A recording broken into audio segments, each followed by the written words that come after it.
BBC Nepali सेवाको बिहानी पखबाट विनिता दाहालको नमस्कार। आज कार्यक्रममा उपत्यका भित्रिँदा अनुमति लिनुपर्ने व्यवस्था सरकारले हटाए पनि सार्वजनिक यातायात नियमित चलाउने वातावरण नबनेको व्यवसायीको भनाई। थपिएको 1 वर्षमा कति काम गर्नुहुन्छ? 1 वर्षमा केही नभए पनि संक्रमणकालीन न्यायको चाहिँ प्रोसेस छ, यसलाई राइट ट्र्याकमा राख्ने प्रयास चाहिँ हाम्रो तर्फबाट हो। सत्य निरूपण तथा मेलमिलाप आयोगका अध्यक्षसँग कुराकानी र बाढीका कारण बेल्जियम र जर्मनीमा कम्तीमा 70 जनाको मृत्यु। तर सबभन्दा पहिला आजका प्रमुख विश्व समाचार।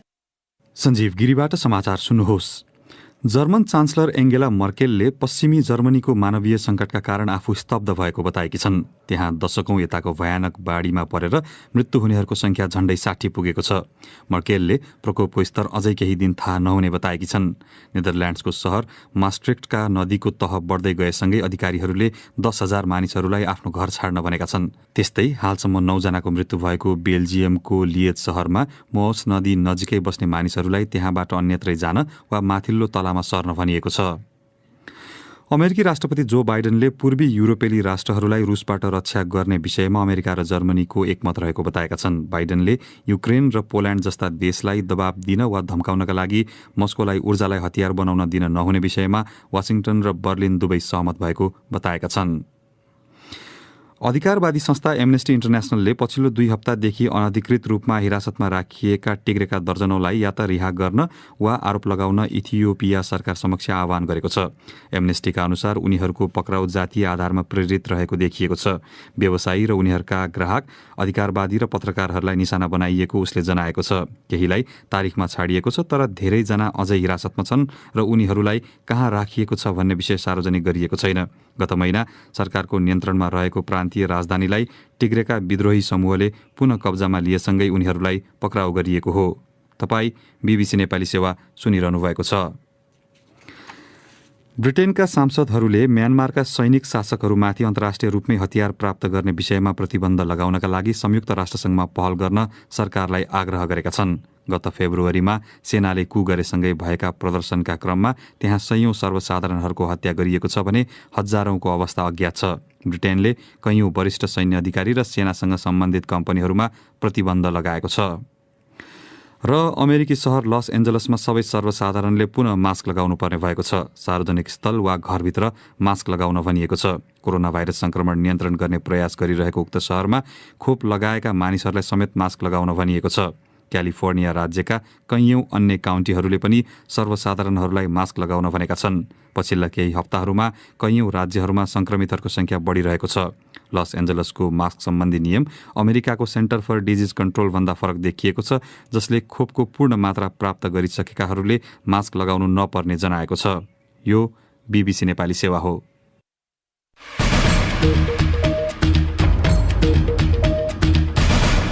बिहानी पखमा तपाईंलाई स्वागत छ। बाहिरी जिल्लाबाट काठमाडौँ उपत्यकामा भित्रिने सवारी साधनलाई अनुमति चाहिने व्यवस्था हटाइए पनि लामो र मध्यम दूरीका सार्वजनिक यातायातहरू नियमित चलाउने वातावरण भने यो निर्णयले नबनेको यातायात व्यवसायीले बताएका छन्। अत्यावश्यक कामले भन्ने प्रावधान राखिएको र त्यसले टिकट काउन्टर खोलेर नियमित बसहरू चलाउन नसकिने भन्दै त्यसका लागि मन्त्री परिषदले निर्णय गरिदिनुपर्ने उनीहरूको माग छ। प्रमुख जिल्ला अधिकारीहरूले भने मानिसहरू आवश्यक काम पर्दा मात्रै आउन् भन्ने हेतुले त्यस्तो व्यवस्था राखिएको बताएका छन्। सुनौ नेत्र केसीको यो रिपोर्ट। वैशाख 16 गतेदेखि काठमाडौँ उपत्यकामा बाहिरका जिल्लाबाट आउने सार्वजनिक सवारी साधनलाई प्रवेश गर्न रोक लगाइएको छ। कामले आउनु परेमा सम्बन्धित जिल्लाको प्रशासन कार्यालयको सिफारिस अनिवार्य गरिएको थियो, जसका कारण काठमाडौँ उपत्यकामा निषेधाज्ञा खुकुलो पारेसँगै रोजगारीमा रहेकाहरूले समेत आउन नपाएको र आउँदा पनि सिफारिस लिन सक्ने सवारी साधनले महँगो भाडा लिएको गुनासो यात्रुहरूले गर्दै आएका छन्। बिहिबार उपत्यकाका 3 जिल्लाका प्रमुख जिल्ला अधिकारीको बैठकले त्यस्तो सिफारिसको व्यवस्था हटाएको छ र अत्यावश्यक काम परेका सार्वजनिक र निजी सवारी साधनलाई आवत जावत गर्न दिने भन्ने व्यवस्था गरिएको छ। नेपाल यातायात व्यवसायी महासङ्घका अध्यक्ष योगेन्द्र कर्मचारी, आवश्यक भनेपछि अब हाम्रो काउन्टर पनि खुल्छ कि खुल्दैन त्यो हो नि त। त्यसमा छोटो गरिदेखि बन्द गरिएको मध्यम तथा लामो दूरीको सार्वजनिक यातायात सेवा सुचारू गर्न दिने, तर अति आवश्यक तथा बाहेक चाहिँ यात्रा नगर्नु होला भन्ने सरकारले त्यति भनेर उसको सेफगार्ड गर्ने हाम्रो गाडी खुला गरिदिन्छ। सीसीएमसीको सिफारिसमा मन्त्री परिषदले खुला गर्ने निर्णय गरेमा टिकट काउन्टरहरू खोलेर नियमित रूपमा मध्यम र लामो दूरीका सवारी साधन सुरु गर्न सहज हुने उनी बताउँछन्। प्रमुख जिल्ला अधिकारीहरूले त्यसका लागि सिफारिस गरिसकिएको र अहिले आवश्यक पर्दा मात्रै मानिसहरू आउन् भनेर अति आवश्यक भन्ने शब्द राखिएको बताएका छन्।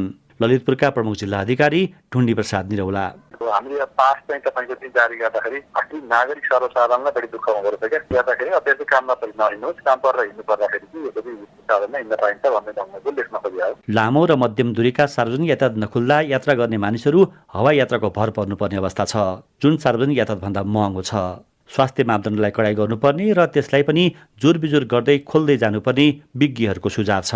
नेत्र केसी, BBC, काठमाडौँ। राज्य पक्ष र तत्कालीन नेपाल कम्युनिस्ट पार्टी माओवादी बीच भएको सशस्त्र द्वन्द्वको क्रममा मानव अधिकारको गम्भीर उल्लङ्घन तथा मानवता विरुद्धको अपराधमा संलग्न व्यक्तिहरूको सत्य अन्वेषण गर्न र मेलमिलापको वातावरण निर्माण गर्न भन्दै सरकारले 2071 सालमा 2वटा आयोग गठन गरेको थियो। आयोगका पहिलेका पदाधिकारीले काम गर्न नसकेको भन्दै परिवर्तन गरेर नयाँ पदाधिकारी समेत ल्याइयो। नयाँ पदाधिकारीले पनि 17 महिना बिताइसकेका बेला फेरि 1 वर्षका लागि उनीहरूको कार्यकाल थप्ने निर्णय हिजोको मन्त्री परिषदले गरेको छ। हामीले सत्य निरूपण तथा मेलमिलाप आयोगका अध्यक्ष गणेश दत्त भट्टलाई सम्पर्क गरी 17 महिनासम्म काम किन नसकिएको भनेर सोधेका छौं। हाम्रो यो 17 महिनाको चाहिने कार्यावधि, त्यसमा लामो समय हामी चाहिँ निषेधाज्ञाको स्थितिमा रहनु पर्यो, किनभनेदेखि त्यो फिल्डमा जानुपर्ने हुन्छ, द्वन्द्व पीडितलाई भेट्नुपर्ने हुन्छ, छलफल गर्नुपर्ने हुन्छ। एउटा त्यो कारण। अर्को त्यो चाहिँ कानुन संशोधन अति आवश्यक छ हेर्नु पर्यो। सर्वोच्च अदालतको आदेशको मात्रै कुरा गरेर द्वन्द्व पीडितका इच्छा भावना र चाहनालाई हेर्दाखेरि पनि कानुन संशोधन हुनुपर्ने, कानुन संशोधन हामीले गराउन सकेनौँ। त्यसको कारण के छ भनेदेखि विधि र प्रक्रिया नै छ नि। सत्य निरूपण तथा मेलमिलाप आयोगमा आएका जति उजुरी छन् यी उजुरीहरूलाई दर्ता निर्णयमा पुर्याउँदाखेरि लामो विधि र प्रक्रिया चाहिँ हामीले पुरा गर्नुपर्ने हुन्छ। चौथो कारण हाम्रो के छ भनेदेखि यो हामीसँग दक्ष मेल पावरको धेरै नै ठुलो कमजोरी भयो। हेर्नुहोस्, म 17 महिनामा आउँदाखेरि 3 जना सचिवहरू चाहिँ पनि परिवर्तन भइसक्नु हो। आफै कल्पना गर्नुहोस् यसले कुन किसिमको परिस्थिति आयोभित्र ल्यायो होला।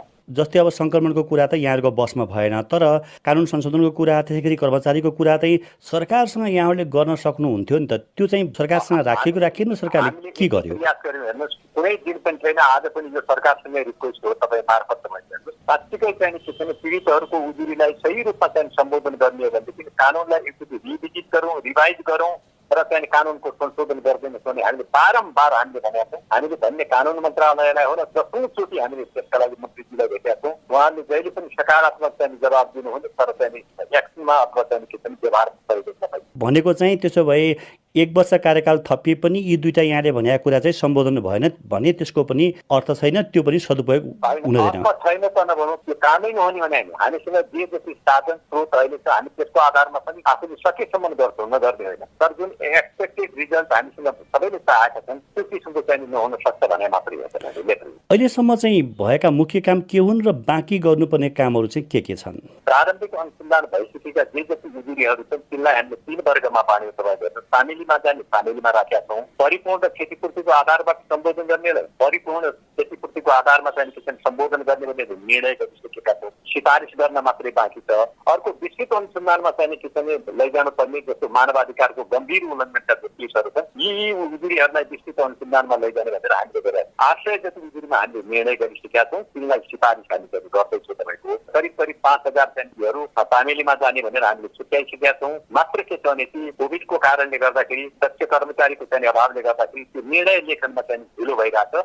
अब त्यो हामी तत्कालै चाहिँ सुरु गर्छौँ। कानुनमा संशोधन भयो, जनशक्ति पनि व्यवस्थापन भयो भने चाहिँ यहाँले भने ती बाँकी कामहरू चाहिँ 1 वर्षमा सकिन्छन्? होइन, यो पनि चाहिँ अति एम्बिसियस प्लान हो। 63,718वटा उजुरीहरू छन्। त्यो सामान्य उजुरी होइन र त्यसका लागि कम्तीमा पनि तपाईँको के हुन्छ भने परिपूर्णको चाहिँ व्यवस्था फराकिलो गर्ने, क्षतिपूर्तिको व्यवस्था फराकिलो गर्ने, सर्वोच्च अदालतले हिजो दिएको टीआरसीका सम्बन्धमा अथवा चाहिँ संक्रमणकालीन न्यायका सन्दर्भमा सर्वोच्च अदालतले दिएको तपाईँको फैसला छ, त्यसको आधारमा कानुन संशोधन गरिदियो भनेदेखि काम गर्न अत्यन्त सजिलो हुन्छ तपाईँको। यसले चाहिँ धेरै नै राम्रो एउटा वातावरण चाहिँ सबै स्टेक होल्डरहरूको दुइटै आयोगलाई चाहिँ सहयोग हुने परिस्थितिको निर्माण हुन्छ।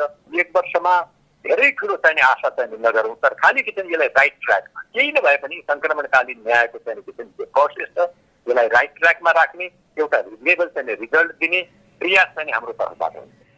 उनी थिए सत्य निरूपण तथा मेलमिलाप आयोगका अध्यक्ष गणेश दत्त भट्ट साथी नेत्र केसीसँग कुरा गर्दै। अब एउटा देश बाहिरको खबर। अत्यधिक वर्षाका कारण जर्मनी र बेल्जियमका नदीहरूको बहाव बढेसँगै कम्तीमा 70 जनाको मृत्यु भएको छ। धेरैको क्षति जर्मनीमा भएको छ, बेल्जियममा भने कम्तीमा 11 जनाको मृत्यु भएको छ। बीबीसी विवरणहरूमा आधारित रिपोर्ट सुनौ सञ्जीव गिरीबाट। जर्मनीको राइनल्यान्ड प्लाटिनट र नर्थ राइन वेस्टफेलिया प्रान्तले बाढीको सबैभन्दा भयावह मार खेप्नु परेको बताइएको छ। नेदरल्यान्ड्समा पनि व्यापक प्रभाव परेको छ। शुक्रबार उक्त क्षेत्रमा झन् धेरै पानी पर्ने पूर्वानुमान गरिएको छ। अधिकारीहरूले जलवायु परिवर्तनका कारण विपदको पछिल्लो घटना भएको बताइरहेका छन्। तर विज्ञहरूले भने जलवायु परिवर्तनका कारण मौसमको कठोर प्रभावका घटना तीव्र रूपमा दोहोरिने ठानिएको, तर कुनै एक्लो घटनालाई त्यससँग जोड्न जटिल भएको बताएका छन्। नर्थ राइन वेस्टफेलियाका प्रमुख आर्मिन लसेटले अति प्रभावित क्षेत्रमा पुगेका बेला मौसमको पराकाष्ठाको निम्ति जलवायु परिवर्तनलाई दोष दिए। जर्मनीका प्रभावित क्षेत्रहरूमा फँसेकाहरूको उद्धार गर्नका लागि प्रहरीको हेलिकप्टर र सयौं सेना परिचालन गरिएको छ। दर्जनौं मानिसहरूले छतमा उद्धारकर्ताहरूको प्रतीक्षा गरेका थिए। पश्चिमी जर्मनीमा विद्यालयहरू बन्द गरिएका छन् भने यातायात सञ्जालमा व्यापक प्रभाव परेको छ। पहाडी आइफेल क्षेत्रमा 25 वटा घरहरू ढल्ने खतरामा रहेको जर्मन प्रसारक SWR ले जनाएको छ। बिहानी पखको अन्तिममा एउटा देशभित्रकै खबर। कतिपय प्रदेश सांसद र सर्वसाधारणले समेत चालू आर्थिक वर्षको बजेटको आलोचना गरिरहेका बेला प्रदेश 2 का अर्थमन्त्रीले केन्द्र सरकारले संघीयताको मर्म अनुसार आवश्यक मात्रामा रकम विनियोजन नगरेपछि सबै क्षेत्रको अपेक्षा पूरा गर्न नसकिएको बताएका छन्। आलोचकहरू चाहिँ विनियोजित बजेट समेत प्राथमिकताका आधारमा नभई सबैलाई खुसी पार्ने हिसाबले छरिएको बताउँछन्। वीरगञ्जबाट माधुरी महतोको यो रिपोर्ट। प्रदेश नम्बर 2 सरकारले सार्वजनिक गरेको बजेटमा सौन्दर्यकरण शीर्षकमा मात्रै करिब 68 करोड छुट्याएको तर अति आवश्यक क्षेत्रमा ध्यान नपुर्याएको टिप्पणी गर्दै अर्थविज्ञ डाक्टर दिपेन्द्र चौधरी भन्छन्, प्रदेश नम्बर 2 को आर्थिक विकास, शैक्षिक विकास र स्वास्थ्यको हिसाबले विकास गर्नुपर्ने एकदम आवश्यक देखिन्छ र यो सब बजेट काटेर पोखरी सौन्दर्यकरण र मठ मन्दिर निर्माण जस्ता कार्यमा बजेट इन्भल्भ गरेको देखिन्छ। यो कुनै हिसाबले एक्सेप्टेबल बजेट छैन। सबैलाई खुसी पार्न अलिअलि बजेट बाँड्ने काम भएको र गत वर्षकै बजेट खर्च गर्न नसकेको अवस्थामा यस वर्ष फेरि खर्च होला भन्नेमा आशंका रहेको भनाइ छ होटल तथा पर्यटन व्यवसाय संघ प्रदेश 2 का महासचिव मोहन शर्माको। प्रदेश सरकारको चाहिँ के छ भने नीति तथा कानुन तर कार्यान्वयन गर्ने र बजेट छुट्याउने काम चाहिँ अलिक फितलो छ। पर्यटनको बजेट भन्दा साथ यहाँ त बुझाइ त के छ मन्दिर र पोखरी मात्रै भन्ने छ। बजेटमा संघमा प्रदेश कुनै पनि सरकारले औद्योगिक क्षेत्रलाई उपेक्षा मात्रै गर्दै आएको गुनासो गर्दै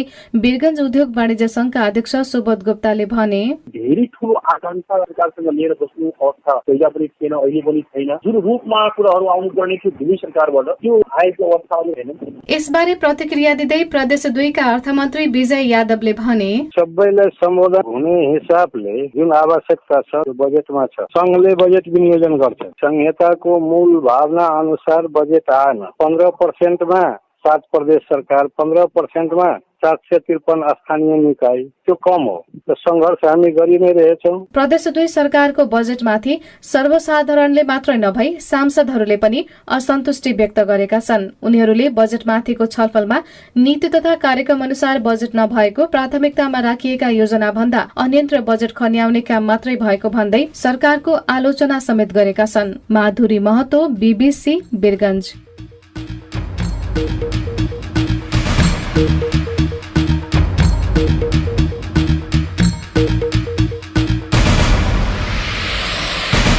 हवस् त, यसका साथै बीबीसी नेपाली सेवाको बिहानी पख यही सकिन्छ। बेलुकी 9:15 बजे साँझ पख लिएर हामी फेरि उपस्थित हुनेछौँ। त्यस बेलासम्मका लागि हामी सबैलाई बिदा दिनुहोस्। नमस्कार।